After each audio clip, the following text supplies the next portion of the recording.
Harley riders just got blindsided. One of the brand's most affordable models has now been banned in 12 U.S. states, and the outrage is boiling over. Lawmakers are silent, dealerships are panicking, and the story behind it will leave you furious. Watch until the end to see what's at stake for every rider. The recall that became a blacklist. In late 2023, thousands of Harley-Davidson Street 750 owners received a notice in the mail. It was bland, clinical, wrapped in the kind of corporate language that gets tossed in the trash without a second thought. It mentioned a brake system inspection, a voluntary recall, and a recommendation to bring the bike in for service. For most riders, it sounded routine, something to glance at and forget. But buried in that letter was something far more significant. What seemed like a minor mechanical issue would soon become the foundation for a legal and bureaucratic ambush. The National Highway Traffic Safety Administration had flagged the Street 750's rear brake assembly as prone to premature corrosion.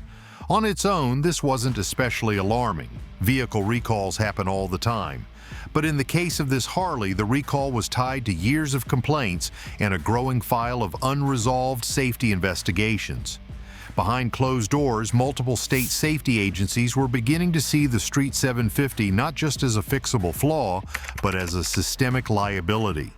In at least 4 states, the recall notice triggered something riders weren't told about: a status change in DMV databases. Their bikes were now classified under a pending non-compliance tag. Even if they took the motorcycle in for the recall fix, their registration records had already been marked. In some cases, VINs were quietly moved into a review category that made it impossible to renew plates without additional state-level clearance that often never came. What began as a voluntary inspection had become the bureaucratic equivalent of blacklisting. Harley didn't announce it. The states didn't publicize it. Riders only learned the truth when they showed up to renew their tags and were turned away. But this wasn't an isolated incident, and nowhere was this invisible ban more aggressive than in California. If you've dealt with dealer stonewalling or sketchy recalls, hit like and drop your story in the comments. We read every single one. California's Backdoor Ban. California has long been America's regulatory trailblazer when it comes to environmental policy. Through the California Air Resources Board, better known as CARB, the state often sets vehicle standards that other states then mirror. But in the case of Harley's Street 750, CARB didn't need to set new policy. They just needed to enforce existing ones more strictly than ever before. CARB maintains a vehicle emissions compliance registry. For motorcycles, it includes specific evaporative and exhaust benchmarks that manufacturers must certify annually. The Street 750 had already faced scrutiny in prior years for falling short on durability metrics tied to its catalytic converter performance. Normally, these concerns would result in a fine or a revised certification the following model year. But in 2024, something changed. California officials quietly declined to renew the emissions waiver for the pre-2021 models of the Street 750. Without that waiver, these bikes could not be legally registered, even if they had passed a visual inspection. The waiver denial was not based on a newly discovered defect, but on a retroactive reevaluation of older emissions data. The decision was final, and it effectively made thousands of otherwise functional motorcycles unregisterable overnight. Dealers stopped servicing the model entirely. Inspection centers flagged it automatically. Owners found themselves caught in a regulatory trap. The bike wasn't banned, but it couldn't legally operate. It was a textbook case of policy-based prohibition, executed with surgical precision and zero accountability. And while Harley stayed silent through it all, one group suddenly began distancing themselves. The very people who had sold these bikes in the first place. Don't let them take your ride and your gear with it. Our trusted essentials are linked in the description. The dealer silence. When the Street 750 first hit the market, Harley-Davidson positioned it as the brand's new gateway machine, a modern, affordable cruiser designed for urban riders and younger demographics. Dealerships embraced the pitch. They stocked them in showrooms, ran promo events, and even offered riding classes tailored around the bike's friendly ergonomics. But after 2020, everything shifted. Harley announced it was phasing out production of the Street platform in North America, shifting focus to higher-margin bikes and its new electric division, Livewire. While production for export markets continued, support for U.S. models began quietly vanishing. By the time the recall letters went out, many dealerships had already pulled the Street 750 from sales floors. Service techs were reluctant to work on them, citing parts delays or no support from headquarters. Some dealers outright refused trade-ins, claiming the model had no resale value. Calls from owners were deflected, emails went unanswered. Riders who once felt part of the Harley community suddenly found themselves ghosted by the very network that had courted their loyalty. One dealer in New Jersey even went as far as to hang a sign near its service bay that read, "No support for discontinued models." Another in Ohio allegedly offered a trade-in value of $200 for a 3-year-old Street 750, an amount so insulting it sparked a viral post online that fueled a wave of backlash. This wasn't negligence. It was a coordinated retreat. Harley dealers had decided that the Street 750 was no longer worth defending, and as a result, riders were left stranded with a motorcycle no one would service, inspect, or register. But across forums and message boards, frustration was starting to boil into something more dangerous: organization. And once riders realized they weren't alone, that others had faced the same rejection, silence, and shutdown, the movement to fight back began. The riders they left behind. For thousands of Americans, the Harley-Davidson Street 750 wasn't a weekend toy or a garage trophy. It was the backbone of their daily life. It was the rideshare driver's tool. It was the delivery courier's workhorse. It was the commuter's escape from overpriced gas and crowded buses. And now, it was worthless. In states like New York, Oregon, and Massachusetts, riders began receiving denial letters, refusing their registration renewals, citing unresolved recalls,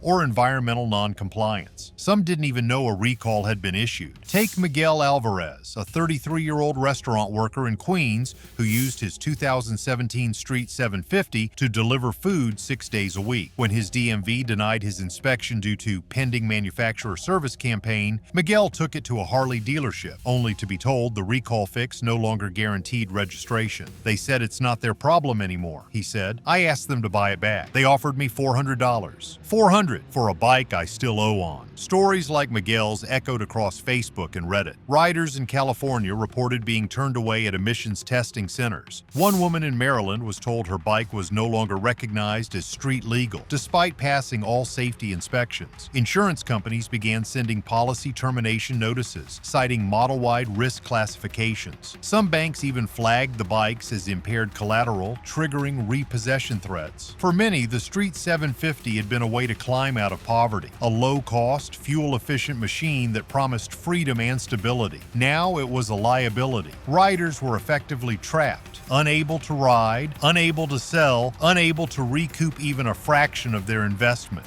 But grief would quickly give way to fury. In a quiet statehouse far from Milwaukee, a lawmaker with nothing to gain decided to make some noise. The Lawmaker Who Listened. Representative Mark Dalton of Missouri was not a motorcyclist. He didn't campaign on transportation reform or emissions policy. But when a group of constituents, many of them veterans, delivery workers, and first responders, showed up at his district office with DMV denial letters and photos of their unused bikes, he took notice. Dalton began asking questions. He contacted the state's Department of Revenue and discovered that Street 750 registrations were being flagged not because of a direct legal ban, but because of an advisory bulletin issued by vehicle administrators citing safety concerns. That advisory had no legal force, but DMVs were treating it as gospel. In essence, riders were being stripped of their rights by suggestion, not legislation. Dalton drafted a simple bill. No vehicle shall be denied registration on the basis of non-legislative advisories. It passed committee review within days and sailed through the Missouri House with bipartisan support.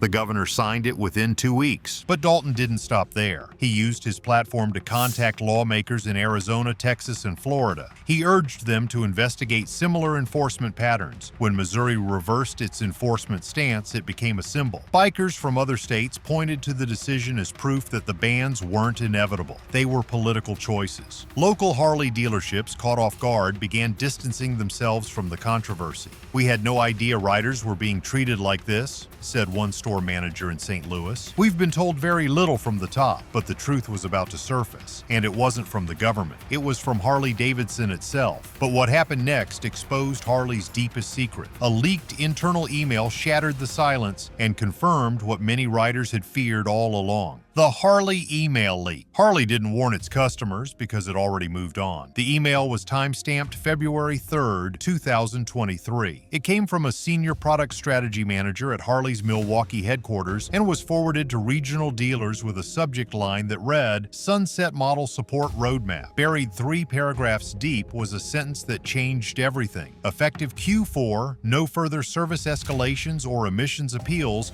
will be processed for Street 750 units produced prior to May 2020. That line, dry, corporate, unassuming, confirmed what the grassroots movement had already suspected. Harley-Davidson had decided internally to stop supporting the very bike it marketed as the future of urban mobility. Not only had they pulled the Street 750 from the US lineup in 2020, but they had also quietly reclassified it as an unsupported model in states with active emissions enforcement.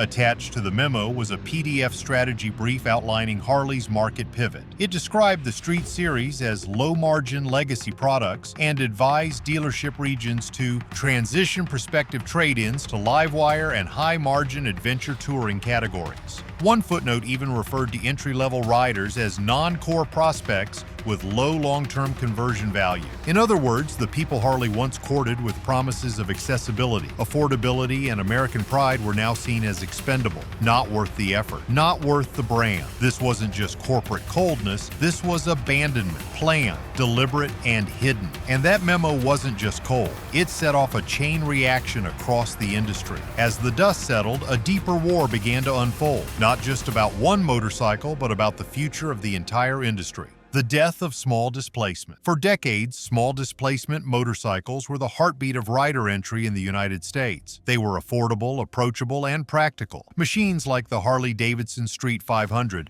Honda Rebel 300, and Yamaha R3 helped thousands of new riders get on the road safely. But over the last 5 years, federal policies have quietly shifted against them. The Department of Transportation and the National Highway Traffic Safety Administration have pushed a new philosophy that encourages larger, more advanced motorcycles while suffocating the smallest ones through compliance costs and emissions tightening. Models under 1,000 cubic centimeters are now penalized indirectly. Regulatory changes impose higher per-unit compliance testing fees that disproportionately impact budget bikes. Manufacturers have fewer incentives to even certify them for sale in the United States, as the cost to pass updated emissions and noise standards has more than doubled since 2020. The result: fewer affordable bikes on showroom floors and entire model lines like the Street 500 disappearing from Harley's official inventory. Even riding schools and licensing programs have begun transitioning away from smaller bikes, often encouraged by grants tied to high-displacement EV pilot programs. The beginner bike is no longer seen as necessary infrastructure, it's being written off as disposable. And while American brands retreated from that market, one group of companies saw the vacuum as an opportunity worth seizing. The foreign brands filling the void. As American manufacturers turned their backs on small displacement motorcycles, brands from China and India pounced. Royal Enfield, CF Moto, Bajaj, and QJ Motor have flooded the market with machines that outperform their American and Japanese counterparts in both price and features. While Harley once demanded nearly $8,000 for a stripped-down Street 750, riders today can buy a CF Moto 300 or Royal Enfield Meteor 350 for nearly half that, with digital dashboards, slipper clutches, and modern ABS systems as standard. Unlike Harley, these brands never abandoned the entry-level segment. They embraced it. And while U.S. regulators applied suffocating rules to American bikes, importers found workarounds through EPA exemption loopholes, overseas certifications, and strategic regional partnerships. The irony? Some of these foreign bikes have cleaner emission scores and better safety tech than the bikes being banned. The result has been a quiet revolution. American riders fed up with high prices and regulatory hurdles are going international. Dealerships in southern and midwestern states are now moving more units of Royal Enfield and CF Moto than they are traditional Harleys. Riders are ditching brand loyalty in favor of value, performance, and reliability, and they're doing it with full awareness awareness that Harley no longer builds bikes for them. The system didn't replace motorcycles. It created a void, and that void got worse when another player joined the ban. Not from the road, but from the fine print. The coverage collapse. For many Street 750 owners, the final blow didn't come from a dealer or a DMV. It came from their insurer. Without warning, major providers began flagging their bikes as high risk or non-compliant. Policies were quietly dropped at renewal time. New coverage was refused entirely. Some owners, even after completing their recall service, were told their VINs were too legally ambiguous to underwrite. This wasn't just isolated, it was systemic. Internal risk memos circulated within large insurance networks in late 2024 warning of increased liability for motorcycles under regulatory scrutiny. If a model was at risk of being deregistered, recalled, or reclassified, it was better to avoid exposure. The Street 750 hit every one of those red flags, so the companies backed away. Without insurance, riders couldn't renew plates. Without plates, they couldn't register. Without registration, they couldn't legally ride or even sell.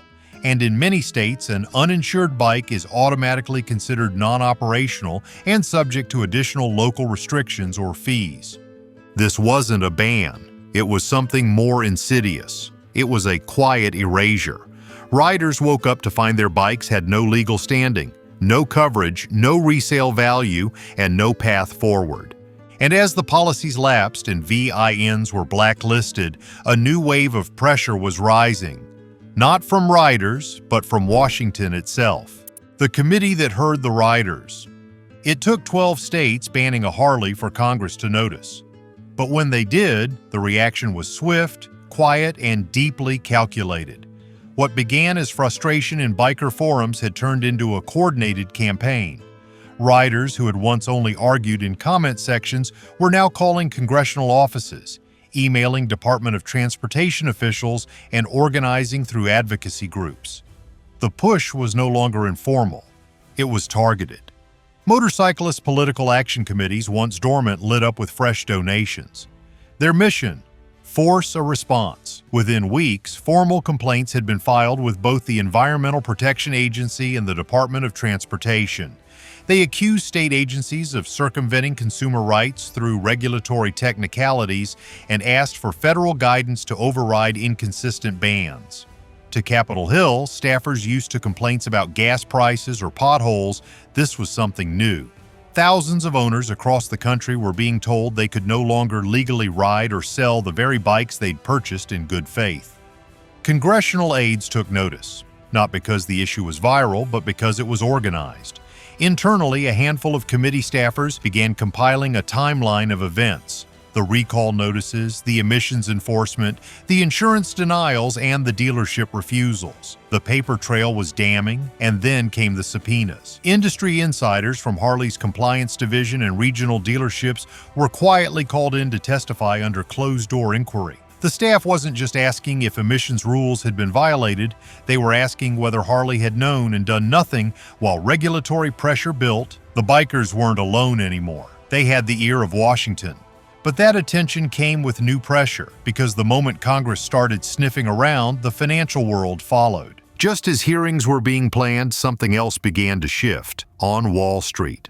Wall Street's warning shot. You can survive bad press. You can't survive a shareholder revolt. As congressional staff dug deeper into the Street 750 ban, Harley-Davidson's stock began to show signs of stress. At first, it was subtle. An analyst note here, a portfolio downgrade there. But when news broke that internal memos might reveal knowledge of the model's regulatory vulnerability, everything changed. Within 48 hours, 3 major investment firms issued advisories. Harley's brand trust was eroding. The language was cold and clinical. Analysts flagged escalating legal exposure, declining retail faith, and strategic mispositioning in the entry-level market. But underneath the jargon was one simple truth. Investors were scared, not because of the recall itself, but because of what it represented. Harley had already abandoned production of the Street 750 in the United States. It had redirected focus toward high-margin touring bikes and its live-wire electric line. But the regulatory backlash and public outrage threatened to undermine those very pivots.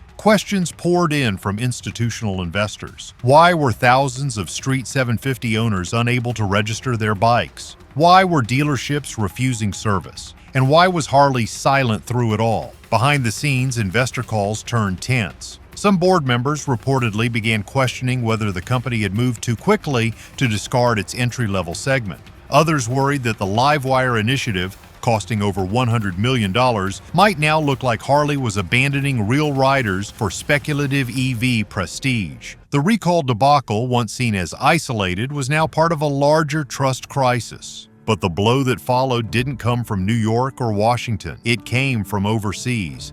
And it exposed a hypocrisy so brazen it became a global embarrassment. The Global Embarrassment. It's banned in Boston. It's being exported to Bangkok police. That one sentence became the rallying cry for angry riders across the United States. While American owners were being denied registration renewals and insurance coverage for their Street 750s, Harley-Davidson India continued building and exporting the same model across Asia and the Middle East. In fact, production had never truly stopped, only shifted overseas. The bike that was now deemed unacceptable for U.S. roads had become the go-to model for overseas fleets.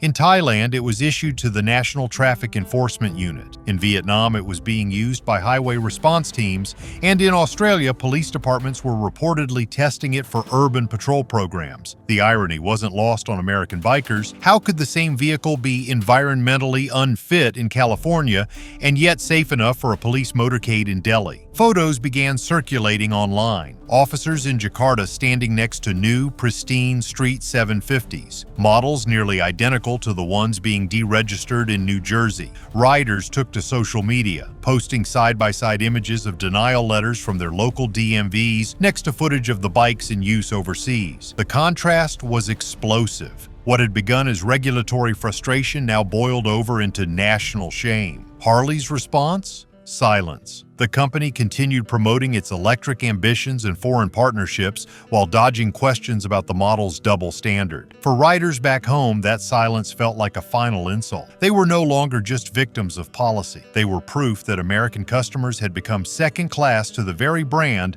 that once stood for freedom. And that realization set the stage for something bigger, because now it wasn't just about the Street 750, it was about the principle behind the ban and the power behind the decision.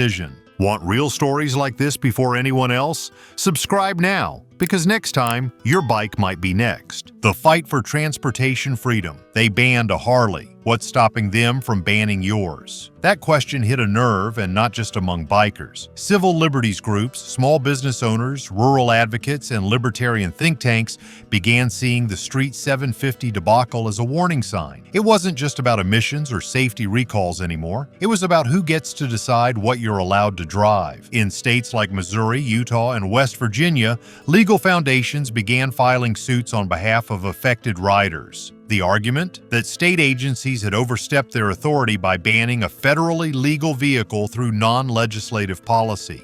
In Tennessee, lawmakers introduced a bill requiring full legislative approval before any vehicle model could be administratively removed from registration eligibility. And in Florida, a new transportation rights caucus launched with bipartisan support aimed at protecting individual vehicle access regardless of drivetrain, size, or model year. Across the country, the debate widened. If a recall could be weaponized to effectively erase a bike from the road, what stopped that same tactic from being used on pickup trucks, farm vehicles, or gas-powered work vans? Political candidates began seizing the moment. One conservative radio host turned candidate declared, "Today it's Harleys, tomorrow it's F-150s." Even urban progressives raised concerns. Not about emissions, but about precedent. If policy could ban the Street 750 quietly, without public input, what happened to transparency and governance? The Street 750 had become a symbol, not of rebellion or outlaw culture, but of bureaucratic overreach